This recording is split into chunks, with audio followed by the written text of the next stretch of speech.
Tatou Tapua'i I le Atua. O te bivi atu I le ali'i ona olona a mi tonu. O te pese atu fo'i I lona suafa le li'i. Le sili ese. Tatou a mata I le tatalo. A nganga pa I aia fio mai oe lo mātou matai sili se. Whātutumu ia te I mātou lo mātou wali ie. Tai la ua fio I mātou. Whāfoe la ua fio le nei Sauniga. Whāwhitai ngang pa ia I le mālua loa fio mai. I le file mō. I le alofa maneanga ni lei. Manuia I lātou o le a mafuta mai. Manuia le lalolangi. A wā o la ua fio le alofa tu noa.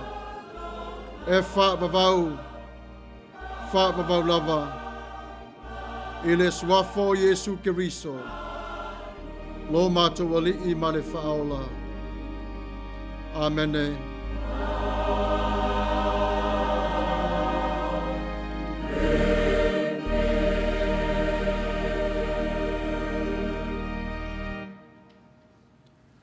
Tatou vivi atu I le atua I le pese ua Sauniga.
Whātuatuanga wha apostolo,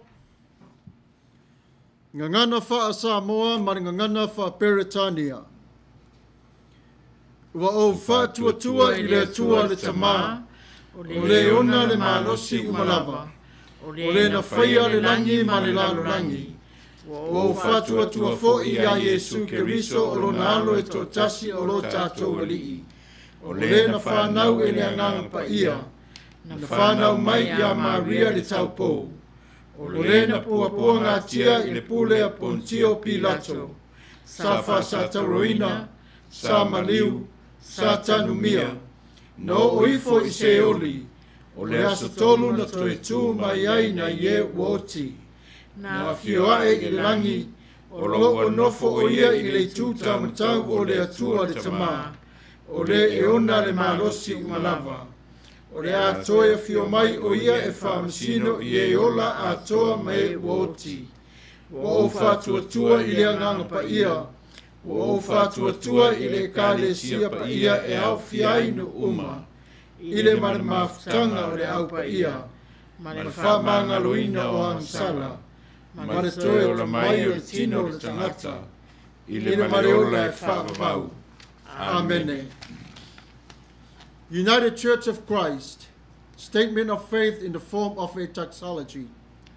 We believe in you, O God, eternal Spirit, God of our Savior Jesus Christ and our God. And through your deeds we testify. You call the worlds into being, create persons in your own image, and set before each one the ways of life and death. You seek in holy love to save all people from aimlessness and sin. You judge people and nations by your righteous word declared through prophets and apostles. In Jesus Christ, the man of Nazareth, our crucified and risen Savior, you have come to us and shared our common lot, conquering sin and death, and reconciling the world to yourself. You bestow upon us your Holy Spirit, creating and renewing the Church of Jesus Christ, binding in covenant faithful people of all ages, tongues, and races. You call us into your church to accept the cost and joy of discipleship, to be your servants in the service of others, to proclaim the gospel to all the world, and resist the powers of evil, to share in Christ's baptism and eat at his table, to join him in his passion and victory. You promise to all who trust you forgiveness of sins and fullness of grace, courage in the struggles for justice and peace, your presence in trial and rejoicing, and eternal life in your realm which has no end. Blessings and honor, glory and power be unto you. Amen. Tatou te talo. Whawhitai le tualo mātou tamapa ia.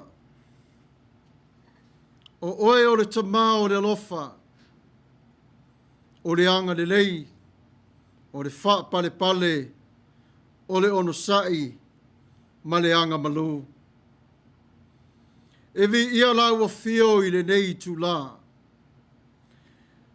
A wā le aso sa tau pati mai a lau nuu. Le nei ua tau nuu mai i le Manuia, i le fia ma le oli i lau a fio. E moni lava lo mātou ta mai, whitai ia i mātou ma puapua ngā ma whaingta. Langona i mātou le vevela o le la, le sāwalinga i le ala, ma ma le ngā wā, le matui ma le tinga. Le ai lava se mea mātou te whewhewe ai. A wā o la ua fio o lo mātou atua. O lo e whātas mai mo i mātou. O taimi umalava le tua lo mātou te mā. E o mai ai o puapua ngā mawhaingta. Ai mātou te tepa taula i le mangua mawalunga o la ua fio. E a fua mai ai o lo mātou mālosi. Le mālosi e te tai nai i mātou. Ina ia mātou o na tau noo ma le saunga le mū. Ina ia mātou ilo ai le mālosi o la ua fio ma le mana. Whawhitai ilo wanga alofa ma lo wanga le le ilo mātou tamā. I lau sio manga i ate i mātou. Le alofa we tu ina mai i ate i mātou wa ave ese ai o le tua oi. Ai whaavai i le alofa. Le so o tanga lea o le anga malu o la ua fio. Whawhitai i le nei tu lalo mātou tamā pa ia. E moni lava i ei tala vale whapapoli na aio i mātou. Tala fo i wati ngā. Ai wha whana lava la ua fio. E te whapale pala ia te i mātou taito tas. Wai te sila fia i mātou. E tofu lava i mātou lo mātou ta mapa ia. Male vai vainga. Ai wha malosi lava la ua fio. Whawhitai le nei tu la. Wala whai mai i le Manuia. Wasa moe ulu, moe lango, moe vā, moe tau whangu la ua fio. Woe whawhangu i a te i mātou i le nei tae ao, i le tae ao o le file mu, tae ao o le oli, ma le tae ao o le fia. Le tae ao sa e whaia mo i mātou, le nei wa mātou, tau le maina i le fia ma le oli. Whawhitai vi ia la ua fio. Vi ia oelo mātou tamā. Mai ia ngā ruenga. Le taimi wa tua nai se ia ho mai lava i le nei taimi o i follow no. Ma le Manuia o lo o mua mai. Ma eu le matalasi ma le lofa o la ua fio. I lau tau singa lofa i ate i mātou. Whawhitai mo le sami. Whawhitai mo le lau ele. Whawhitai mo le ea. Whawhitai lau tau singa lofa. I nai o mātou a inga. I lo loa tā ua o e foai. A vele ma oli i la ua fio. Le atua lo mātou ta mapa ia. Whawhitai le ngā ruenga whita. O nai o mātou mātua. Le whātontonu ina o mātou wala e a fua mai i lau upu. Ina Yesu sulu le ile ala mātou te sāwa vari ai. Whawhitai lo wanga lofa ma lo wanga li lei. O le nei tu la lo mātou ta māpa ia pe one e sila fia. Whawhitai tai tō tasia lau whanau te tonu. Yo mātou nei loto lo e sila fia. Talia i lo lofa ma lo wanga li lei. Whawhitai lo mātou ta māpa ia. Iulu mataitai o mālo taito tas. Le ngata fo i lea au na te tofi. I so se whatawhai taulanga lo mātou matai e. Whawhitai le lava whala i au. Fua i pe ia te i la tau le ata mai. Whamanino ia te i la tau lau finangalo. Pe o ne whatalai la wa fionga pa ia. Yesu Kiriso lo whaile masuia i mātou. E whautua ina i mātou. Whawhitai lo wanga alofa ma lo wanga ni lei. O te wala au i lawa fio. E ui lawa le nei tu la. Ma le nei vai tau. I le laulo wao le olanga nei. Le whamai i lo mātou matai e. Ai whawhitai i lawa fio. O lo maua lunga pēr lawa fio i le nei whamai. A vea pea oelo mātou ta mapa ia ma lae sulu. Se ngai ai mātou e whaile ma wha mana tunga. O laua fio o le tua o le tolu taspa ia e wha mawau lava. Le tua lo mātou ta mapa ia. O te wala au i laua fio i le file mu mai a te oe. Alofa ngia lau whanau. Wai se tasi o popole i le nei tu la. Atu vale o le loto. Le tua lo mātou tamā. Wha mā whanawhana oe lo mātou wali ie. Mana onga taito tasi. Tanu mia e tonu ia te i mātou. Le nganga pa iai lo mātou matai e. Wha ai loa i le tua. E afu ai o le Manuia. Mana onga ia te i mātou lo mātou ta māpeo ne sila fia. I le ola ma le malos. I lau puinga. Ia mātou whanau. O ainga. O no uma e kālesia. I le Manuia mai la ua fio. Atua ai fo ia mota ngasi. I so se no Alala fanga po se whawhio anga. O whea foi lava o iai lau whilangalo. Ia Manuia i lau whaamalo longa mai i renei tula. Nisi o ainga lo mātou ta mapa ia. Tangi to e ma iala. Le ngā whatia wa le whatasi atu i o lātou tangata. Na teo whatua mafutanga i ate i lātou ua tatala ina i le malanga maliu maleoti. Le tualo mātou mataie. Ia iai lau wha whananga i ate i lātou. Fua i o le malosi. Fua i o le filemu. Ia li i matamai ta i fo mai. O lo whawhe ngai ma ngā ruenga o le ni aso. I le atu lau lau. Whamanuia Samoa. Le ao le malo. Le pale mia le kāpeneta. Le pale mene. Nofo a tofi ma mata ngā ruenga SS. Ma fuafuanga o le lumanai lo mātou tamā. Wala au lo no. Ina ia whaatasi atu ia te oi le maungai pa ia. Ma wha wawaulawa. Whamanuia pui pui a te i lātou. E ui lava ina vai vai o le ngā luenga. Ai mātou te tali tonu i le whātua tua ma le wha moi moi. A mātou ana wha lango lango atu i lawa fio. E te lata mai pe lava i a te i mātou. Tutuila ma manua. I whawhita uni lo mātou ta mapa ia. Ave eso le auli uli mai a te i lātou. Fesoa soani lawa fio. I le kovana, le palimene ma le kāpeneta. Atua e fo i ma manua lo mātou ta mapa ia.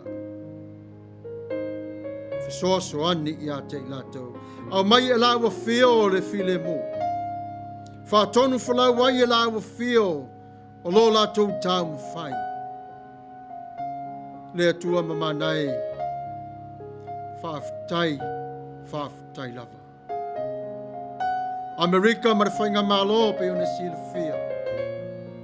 Alo whangia i mātou. Mai le presidente. I le pūlenga au. I le moto o senatoa. Le whale o le whiriwhilinga o le tusi whawai i lawa fio. Le tualo mātou tamā alo whangia i lātou. O le lei tu lalo mātou tamā pa ia. Si ti atu lau e ka le sia si wafonga o le tai au fonga. Whawhitai lava ia. E u lava ina iti ma wha tau waa.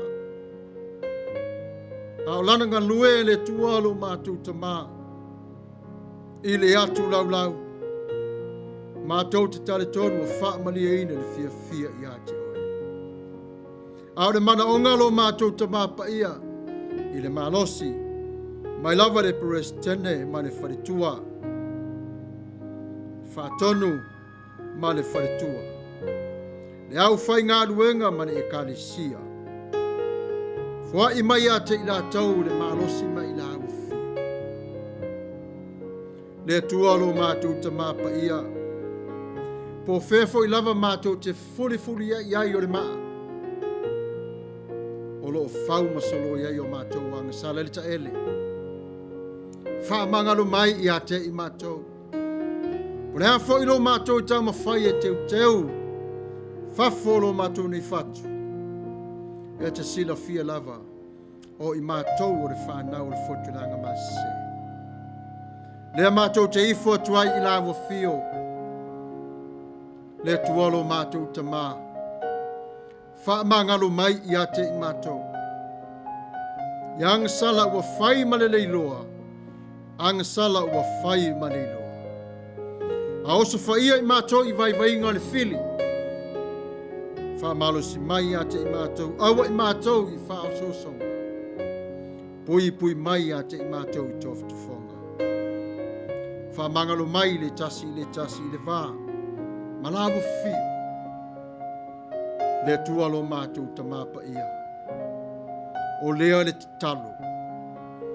Male o lenga. E alatu ia Yesu Keriso. lo mātou wali'i ma le whaola. Amene.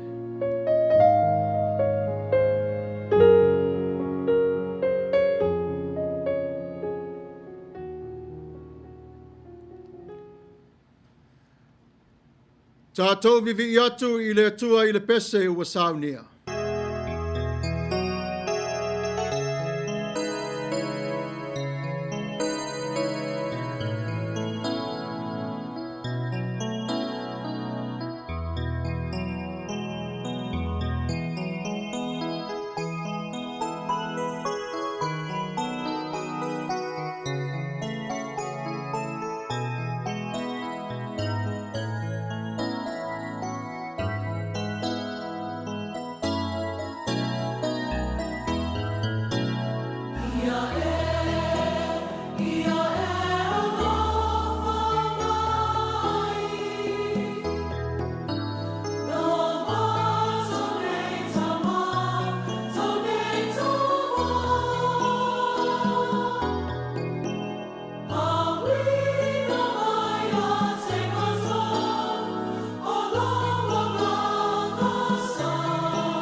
Whaitawina o a fionga pa ia le tua. Ngangana wha Peretania. Whare tua ia soli ula le sua. Whafunga maia ia fionga pa ia le tua.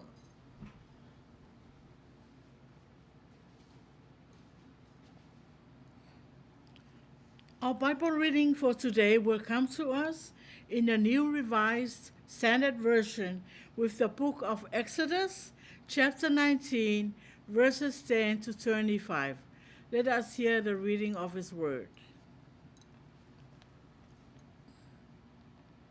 The Lord said to Moses, "Go to the people and consecrate them today and tomorrow. Have them wash their clothes and prepare for the third day. Because on the third day, the Lord will come down upon Mount Sinai in the sight of all the people. You shall set limits for the people all around, saying, 'Be careful not to go up the mountain or to touch the edge of it. Any who touch the mountain shall be put to death. No hand shall touch them, but they shall be stoned or shot with arrows. Whether animal or human being, they shall not live. When the trumpet sounds a long blast, they may go up on the mountain.' So Moses went down from the mountain to the people. He consecrated the people, and they washed their clothes. And he said to the people, 'Prepare for the third day. Do not go near a woman.' On the morning of the third day, there was thunder and lightning, as well as a thick cloud on the mountain, and a blast of a trumpet so loud that all the people who were in the camp trembled. Moses brought the people out of the camp to meet God. They took their stand at the foot of the mountain. Now Mount Sinai was wrapped in smoke, because the Lord had descended upon it in fire. The smoke went up like the smoke of a kiln, while the whole mountain shook violently. As the blast of the trumpet grew louder and louder, Moses would speak and God would answer him in thunder. When the Lord descended upon Mount Sinai to the top of the mountain, the Lord summoned Moses to the top of the mountain, and Moses went up. Then the Lord said to Moses, "Go down and warn the people not to break through to the Lord to look. Otherwise, many of them will perish. Even the priests who approach the Lord must consecrate themselves, or the Lord will break out against them." Moses said to the Lord, "The people are not permitted to come up to Mount Sinai, for you yourself warned us, saying, 'Set limits around the mountain and keep it holy.'" The Lord said to him, "Go down and come up bringing Aaron with you, but do not let either the priests or the people break through to come up to the Lord. Otherwise he will break out against them." So Moses went down to the people and told them.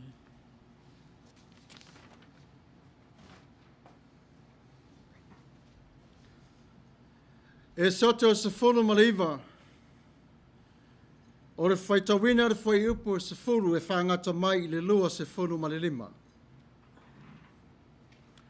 Ua whai mai fo i le li i a Mose. I nā lua tuia oe i le nuu. Maia e whaapa ia ina i la tou. I le so matai au. Maia la tou tā o la tou ofu. Maia la tou nofo sao ni une i le aso i lua. O wā o le aso i lua, e alu i foai i le li i luma o le nuu. Atua uma i lunga o le maunga o Sinai. E te whaia fo'i le tua oi mo le nuu. E whaasio si oi nai. Ma ia e whai atu. Ia o tau, nei tau o hae i le maunga. Nei o tau papai atu fo'i i le au vai maunga. Ai se papai atu i le maunga. E matua hoti i lava ia. Aua ne papai ate ia se lima. Ai whetongia lava o ia i maa. Pe whana i le u. Po se manu po se tangata e le o la lava ia. Pe wha lewa le pū o na ili, i le hae i lātou i le maunga. O nā ruifo le o mose nā i le maunga i le nuu. Waia whapa ia ina fo i le nuu, ua lātou tā fo i o lātou ofu. Waia whai atu fo i le nuu, ia o tau nofo sauni uni, i le aso i lua.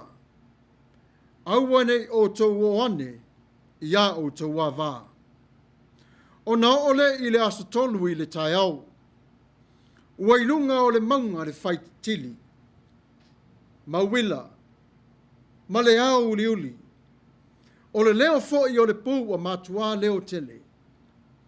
O na ngā tete ai leo o le nu umalava. Sai le tongala wapi. O na au maile e mose o le nu unai le tongala wapi. La tau te whetai iai ma le atua. O na la tau laulau tutu ai le i lalo o le maunga. O le maunga o sinai foi, ua pusa atua uma. Awa, na fio i foi le li i le afi. Ua alua e foi o na asu. Pei o le asu o se umu. Ua lulu te le ina lava le maunga atua uma. O le leo o le pū, ua alu ona te le lava. Ua tau tala atu mose, ona talia mai lea i le atua, ia te ia, i le siufufonga. O na fio i folea o le li i lunga o le maunga o Sinai, i le tumutumu o le maunga, ua vala au fo i le li i a mose, e alua e i le tumutumu o le maunga, o na alua e ai lea o mose.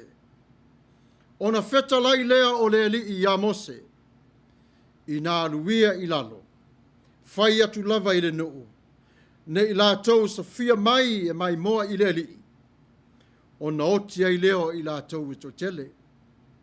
O si taulanga foi o e whaalata lata i le li, ia whapa ia ina i lātou e i lātou, ne yoso fia atu le li ia i lātou. Ua tali atu mose i le li, e le mawhai e le nuu o noa e mai i le maunga o Sinai, awa o oena e whetalai mai a te i mātou. Ua wha pia mai, ia o tau whai le tua oi. Ma ia tapu le maunga i a te o tau. O na whetalai lea o le li i a te ia. I nā ruia i lalo. I leo mai o lua ma arona whaatasi ma oe. A wasi taulanga ma le nuu. Awane Sofia mai i lātou. Ea e mai i le li. Ne Iosofi atu o ia te i lātou. O nā ruifo le o mose i le nuu. Mana whai atu ia te i lātou. Whamanuia mai o le tua e le whaitawina o ana a fionga pa ia. Mai atu mau pe lava o le vi inga e whaavavau lava. O le launga i le suafa pa ia o le tua le tamaa. Le alo ma le angang pa ia. O le matua o le launga e whapea, o le maunga pa ia a le atua. Whemaine whai upo e sa fulu ma le iwa e whapea, o le leo o le pū wa alualu o na tele lava. Ua tau tala atu mose, o na talia mai lea e le atua i a te ia, i le siu fonga. A ili le foa i le tai au auli po le afi i Samoa. I so se nuu lava po se asalala fanga. E wha manatu mai ai le taimi tāua, po le a i o le nei whailo. Ua le ngata i whaivo o tautai i le vasa a whono le nuu i le tai au. A o le tū la i o ainga ma le atua i le afi. Po le a i o se wha lave whafuse, ua tupu te tonu o le nuu. Ua iei i o le vavao o le nuu i le i tū la afi, se ia o atu i le i tū la malama.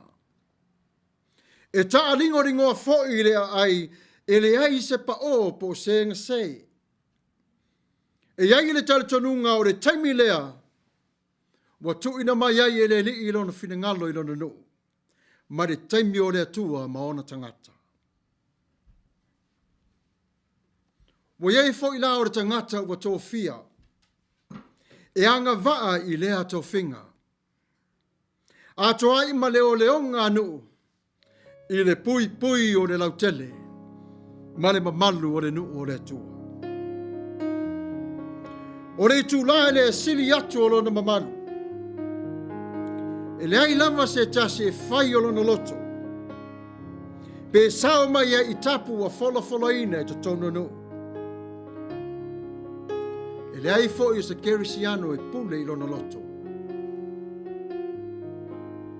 Ai fefe i le ono. E moni e sala le tula fono o le tangata na tisoli. Ale ati ma le lau.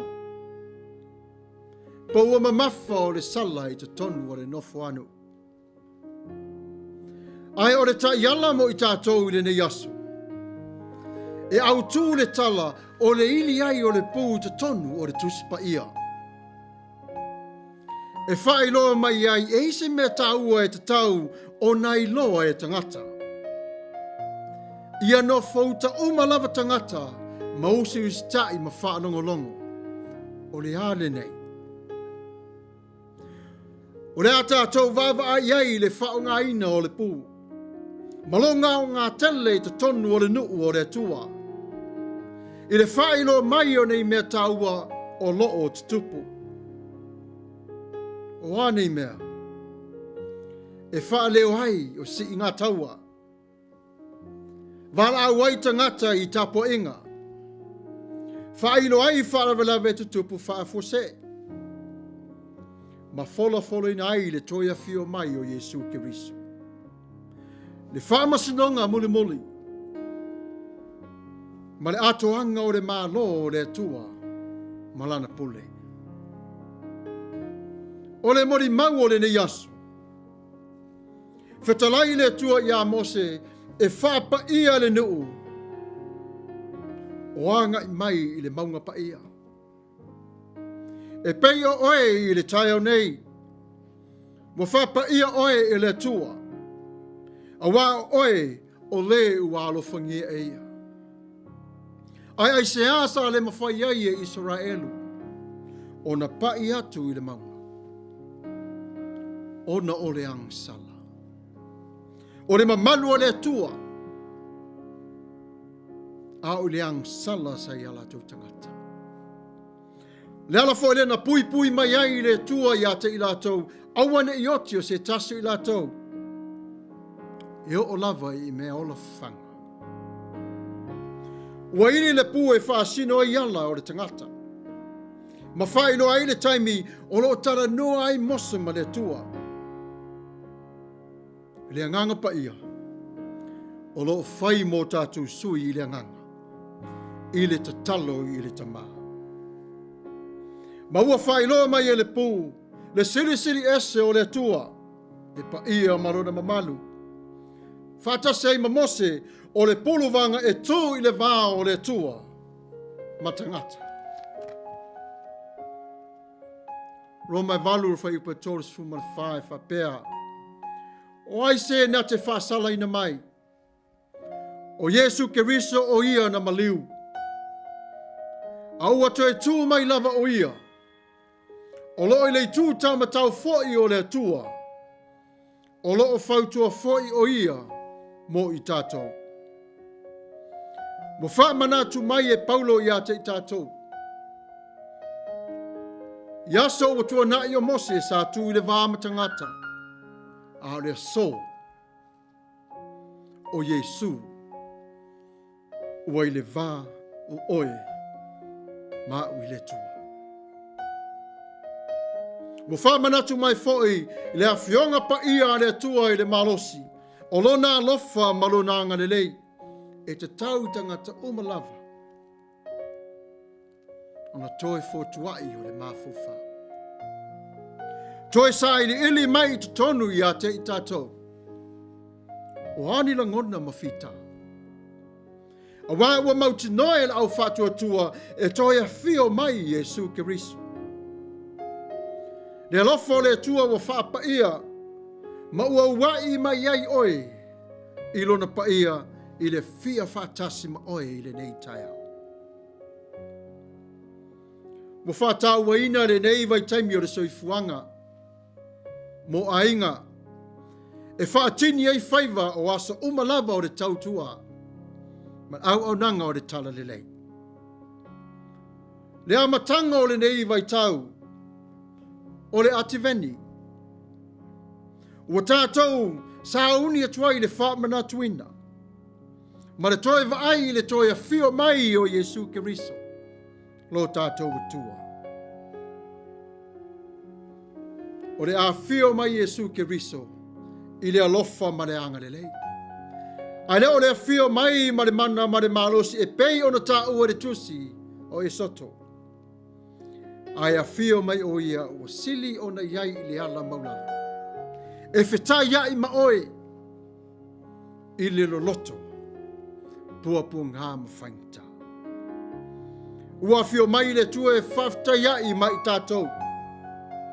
I le mea lo tātou wola ma soifu ai, pe palapala pe lolo vaia, e a whio mai ai lava le tua. Le ate veni o le aso o le toia whio mai. Tātou te toi fōi lava i tua i taimi, le tūs te singa o le tala le lei. Ai tu maule pe lava le lofa ma le anga le lei o le tua. Ua le ngata le ave ese mai o le tua o lona nuu mai a ai kupito, a le ave ese mai fōi e le tua o ai kupito mai lona nuu. Tanga i lea i le vāpi api. O loo maua i nā le alofa ma le anga le lei o le tua. Ai kupito ma Israel. Le mawalunga o le maungo Sinai, tātou te tepa tau la ia i taimi o puapua ngā mwhaingta. E sila fia e le tua, le loto o le tangata na ia whaia. Iai le so ma le wha moi moi. Sa moa ma le au pele. Ia Manuia le tāpena ina o lau ati veni. Whawai pe ina lofa ma le anga le leo le tua, pe una masani ai. God's holy mountain. Our message this morning featured the biblical trumpet calls. Trumpet is very important in Samoa culture and tradition. Trumpet, it can be a reminder to everyone of all events according to the villagers.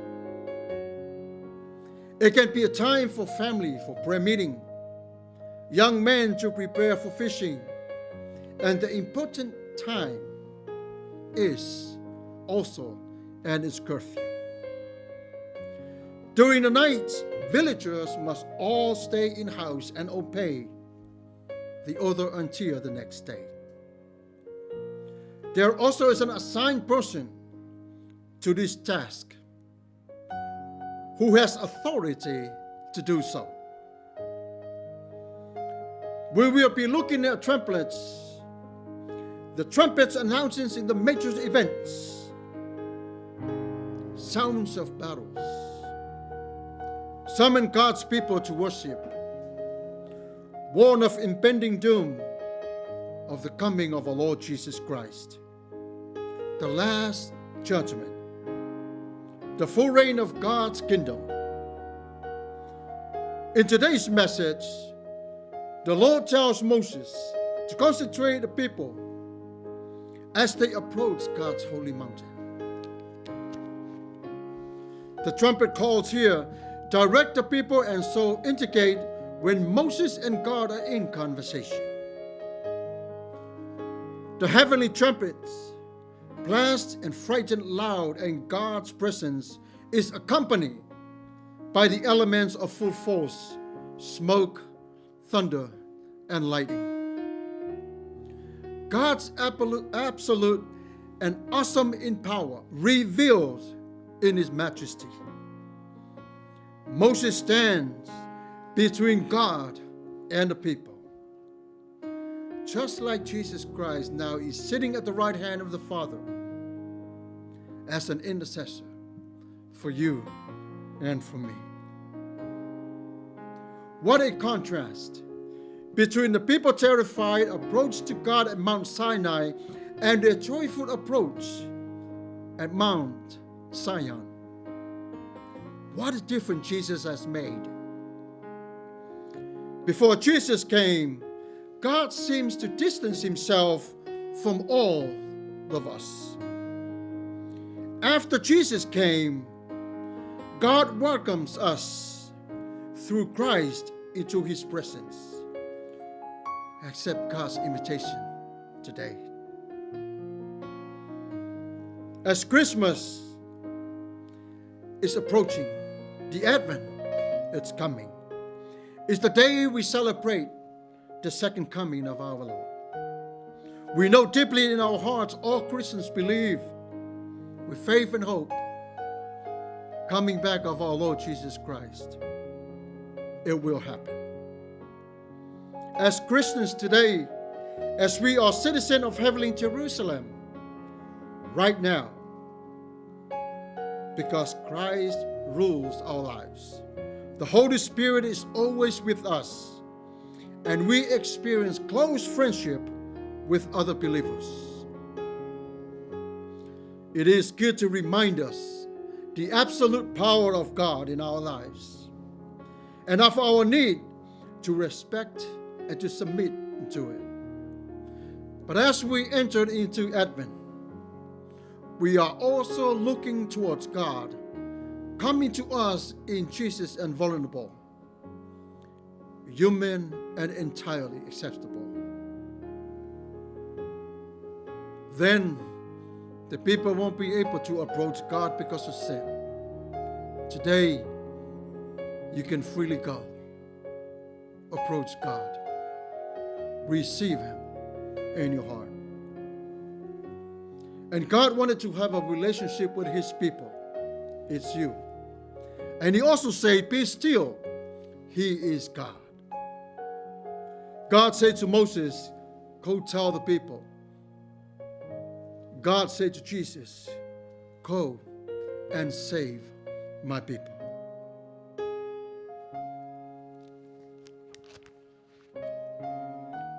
Now, God invites us in his presence.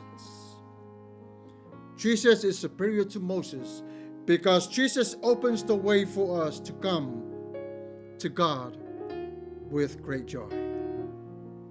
Eventually, the world will crumble and only God's kingdom will last.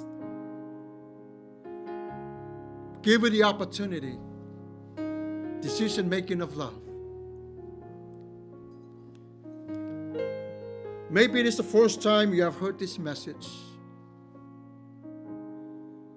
Maybe you still haven't decided yet to receive Jesus as Lord and Savior for your life. You can also repeat after me or say in your own mind your prayers. Lord, I hear the trumpet call to action. Witness and worship this Advent. Would you wash my clothes, being so long and wear these dirty clothes? I tried, Lord, but I stumbled. And alone you are, Lord God. You can do it, what I cannot do.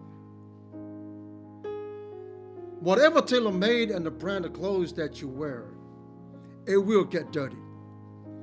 But the cloth of the Holy Spirit from Jesus Christ himself, it will stay clean forevermore. The book of Revelation reminds us today, here I am, I stand at the door and knock. If anyone hears my voice and opens the door, I will come in and eat with that person, and they with me. Come to Jesus. He will wash you clean and set you free. you can approach God with his love. In Jesus' mighty name. Amen.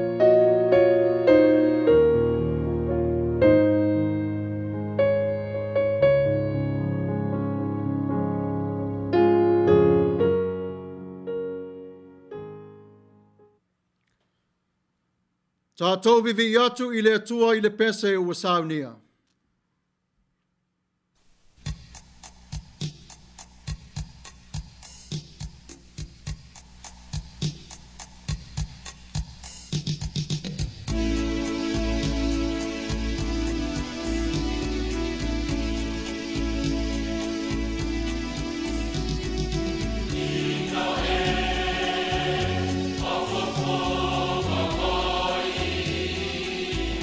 Tapua'i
Ia, te tonu le mawhauwhau o lea ua.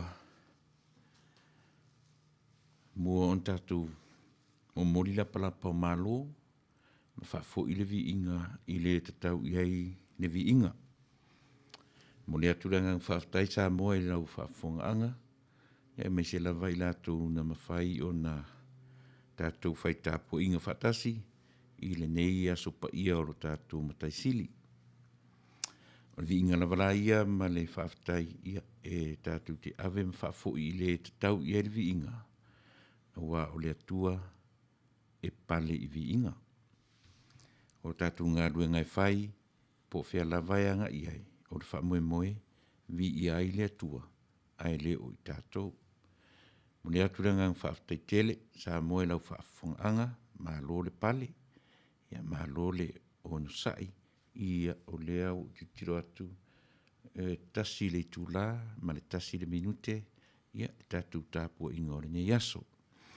Whaftai ai i lotu teimi whaavanoina, ia ona o le whi au o le atua e mōri mai, mō utou, ia ai meise fo i o mātou tangata. E mone tueranga whaftai lau sunga i le li whaifi au, Pastor Samuelu, Matafeo, ia tusa o le tāpenanga, i o e le whaingofie le o le saili, e whaftai i le atua, ia ona o le naunau ta inga, ina ia maua sau sao, i le whi au o le atua tau sinio i ai lau kirisiano o le nei lano langi. Whai ai lau sunga i mataita i o le tātou e kālesia nei i oe. Malana mea whai ngā ruenga o lana leitio ia longo puieli i lo tātou atunu i so se tafo nei ke lope. Mone tuere whaftai tele, ia ngā le leile atua le soifua ma le ola.